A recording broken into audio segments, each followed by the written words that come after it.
Olá! Nessa análise, a gente vai mergulhar em um universo que afeta a vida de todo mundo, mas que muitas vezes parece um labirinto, né? Os contratos governamentais. A ideia aqui é entender como o dinheiro público é gasto, quem deveria fiscalizar esse processo todo e, claro, quais são os grandes desafios para garantir que cada centavo seja bem usado. E para começar, vamos direto ao número de impacto: 2 bilhões de reais. É isso mesmo. Segundo o Tribunal de Contas da União, foi exatamente esse o valor que foi, desperdiçado nas obras da usina nuclear Angra 3 em apenas 2 anos. E o motivo? Simplesmente a indecisão do governo sobre o que fazer com o projeto. Isso já dá uma dimensão do que está em jogo quando se fala de gestão pública, né? Essa é a pergunta de US$ 1 bilhão, ou melhor, de bilhões de reais que vai guiar nossa conversa. Sabe, desde a contratação de uma empresa de segurança para uma universidade até a construção de um túnel gigantesco, existe um caminho que o dinheiro público precisa percorrer. Mas que caminho é esse e como ele funciona na prática? Olha, o desafio central é imenso. Pensa só, como gastar quantias gigantescas de dinheiro de um jeito que seja justo e, ao mesmo tempo, eficiente? O poder público precisa de tudo o que se pode imaginar, de serviços de vigilância a projetos de engenharia supercomplexos. A grande questão é, como garantir que a melhor proposta seja escolhida, sem favorecimento e usando os recursos da melhor forma possível? A resposta oficial para esse desafio tem um nome que todo mundo já ouviu falar: licitação. A teoria por trás dela é, na verdade, bem simples e poderosa. O governo anuncia o que precisa, as empresas interessadas competem abertamente e a proposta que for mais vantajosa, seja pelo preço, pela qualidade técnica ou pelos dois, leva. Essa é, digamos, a espinha dorsal de como o governo faz compras. Ok, mas como é que essa teoria vira realidade no dia a dia? Bem, para tentar organizar esse processo todo, que é super complexo, foi criado um novo sistema, com regras mais modernas e, principalmente, ferramentas digitais. O ponto central dessa modernização é o seguinte. Primeiro, uma nova lei de licitações, a Lei 14.133, que veio para unificar as regras do jogo. E segundo, e talvez mais importante, tudo foi centralizado numa única plataforma online, o Portal Nacional de Contratações Públicas, o PNCP. A grande ideia é que qualquer empresa, de qualquer lugar do Brasil, possa ver as oportunidades e competir de igual para igual. O objetivo? Mais transparência, mais eficiência e, claro, mais competição. Isso nos dá uma bela noção da escala do que estamos falando.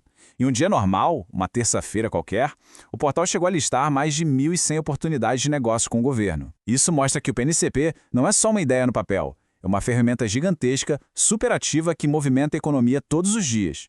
O processo, de um jeito bem simplificado, funciona mais ou menos assim.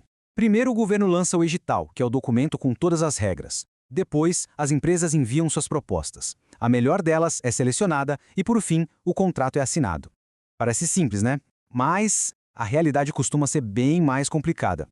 E é exatamente aqui que a nossa análise muda de tom. Porque apesar de todas as regras e ferramentas, o sistema falha. E as falhas são de vários tipos. Vão desde o crime descarado até o puro desperdício por falta de ação.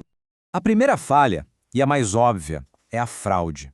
Aqui a gente está falando de ações criminosas mesmo, planejadas para manipular o resultado de uma licitação e, claro, desviar dinheiro público. E, infelizmente, não faltam casos reais para ilustrar isso. E os exemplos são bem concretos. A Polícia Federal, por exemplo, descobriu que na agência de mineração, hackers conseguiam acessar as propostas dos concorrentes antes da hora para poder sempre oferecer o lance vencedor. Já em Minas Gerais, uma ex-prefeita foi condenada por simplesmente inventar uma concorrência, com assinaturas falsas e tudo. Isso mostra como o crime organizado atua para corromper o sistema por dentro. Agora a gente entra numa área um pouco mais cinzenta. Aqui, a falha não é um crime óbvio com hackers ou assinaturas falsas. É o uso de instrumentos que são legais para, supostamente, dar a volta no espírito da lei, que é a competição aberta e justa. Por exemplo, o termo de cooperação técnica. Pelo nome, já dá para sacar que deveria ser para colaboração, e não para contratar um serviço pago. Mas um caso no metrô de São Paulo acendeu um alerta. A empresa firmou um acordo desses com uma companhia privada, só que denúncias apontam que na prática ele funciona como um contrato normal, com pagamento, mas sem a licitação que seria obrigatória. O metrô se defende, diz que é só uma fase preparatória. O caso, claro, ainda está sob investigação. E agora a terceira falha, que nos leva de volta lá para o começo da nossa conversa. Às vezes, o maior prejuízo não vem da corrupção ativa, mas da paralisia. A simples incapacidade de tomar uma decisão pode custar bilhões. E essa citação do TCU sobre o caso de Angra 3 é, olha, devastadora. Ela diz com todas as letras, a simples falta de uma decisão clara, se era para continuar ou para parar de vez o projeto, foi o que causou o prejuízo bilionário. Isso mostra que má gestão e indecisão podem ser tão, ou até mais, prejudiciais do que a própria fraude. Diante de tantos problemas, fica a pergunta: mas afinal, quem fiscaliza tudo isso? A resposta está numa rede de instituições que, pelo menos na teoria, atuam como os guardiões do dinheiro público. É para ser um sistema de freios e contrapesos, sabe? O Tribunal de Contas da União e os tribunais estaduais auditam os gastos. Se aparece uma suspeita de crime, a Polícia Federal entra para investigar. O Poder Legislativo, deputados e senadores, tem o dever de fiscalizar o orçamento. E o Ministério Público pode processar os responsáveis na Justiça. Cada um tem um papel fundamental nessa vigilância. E essa citação resume a importância da fiscalização de um jeito brilhante. Não é uma escolha política, é um dever que está na Constituição. A omissão em fiscalizar, como o autor aponta, pode ser tão grave quanto o ato irregular em si, porque ela abre a porta para decisões que prejudicam todo mundo. E olhando para frente, a discussão continua. A busca é sempre por um sistema que consiga ser, ao mesmo tempo, seguro contra fraudes e ágil para entregar o que a população precisa. Mas como alcançar esse equilíbrio? E essa é a tensão que está no coração do debate. De um lado, a gente precisa de regras rígidas para evitar desvios. Do outro, a gente precisa de agilidade para que as obras e os serviços de fato aconteçam. Muita burocracia paralisa tudo. Pouca burocracia abre as portas para a corrupção. Encontrar o meio termo é o grande e talvez o eterno desafio.